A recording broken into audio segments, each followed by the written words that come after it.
Lismore in northern New South Wales is slowly rebuilding after their devastating floods earlier this year.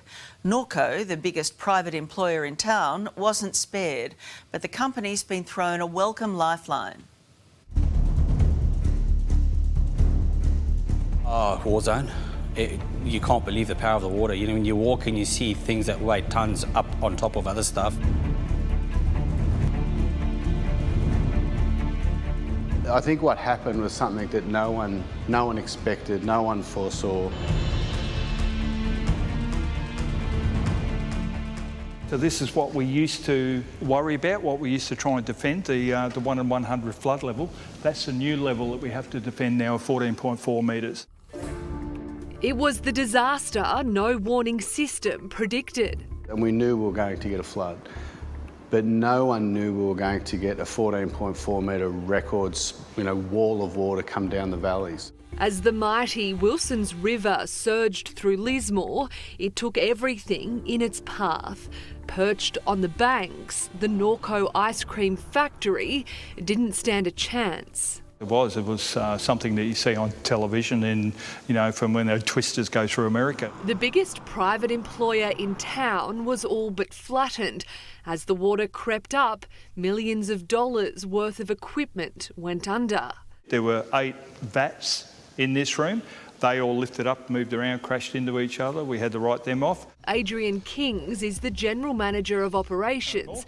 He says staff were flood ready, but not for 2 metres more than they'd ever had. We'd lifted all the motors out of the way. We had staff here all night ready to defend because we have to run pumps and that for leakages. We had floodgates across the front.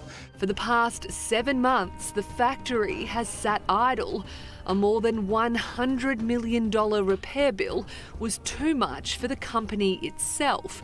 But now there's been a lifeline for it and its hundreds of employees. After the last 7 months of planning and discussion with government, etc., we're announcing we're rebuilding our ice cream factory here at Lismore. So the government's chipped in $34.9 million out of the Anchor Business Support package, which is fantastic. CEO Michael Hampson says the factory will be rebuilt stronger than ever with new mezzanine levels to protect from Mother Nature's fury. We're lifting a lot of things up. The things that we're unable to lift up, they'll all be based with quick release mechanisms and mezzanine areas. So this is what we're working to protect going forward? Yeah, this is a motor control cabinet. We commissioned this about 2 days before the flood, worth about $850,000. Now useless, it'll be moved into what was storage space at the factory.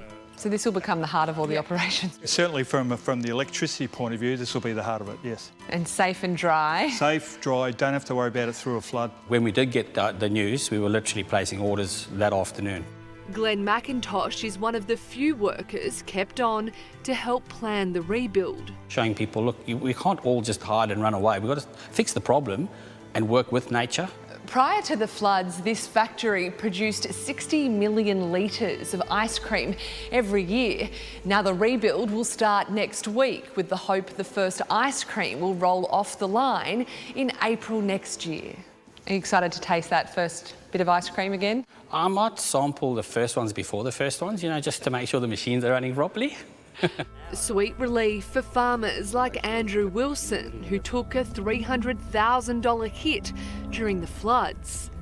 We couldn't milk we had to skip 2 milkings entirely because we had to get the motors out of the dairy because the water went, it was up to my hip, probably up to my neck by the time we'd finished and got all the motors out. Andrew's one of the 220 farmer-owned members who make up the Norco cooperative. The factory was one of its biggest assets and hopefully will be again. It means a great deal to us. We pool all our milk so that we can go out into the marketplace and try and get better prices for the farmers. He just hopes other businesses in town will gain confidence from the rebuild to do the same. And I can only hope that the other businesses get as much support as what Norco's done, has received. So, yeah, I hope that continues. Helping rebuild a stronger Lismore before the next inevitable flood. But we're confident that we'll be able to defend a flood of the magnitude that we had at this site, and we will be down for a couple of weeks while we do cleanups, etc.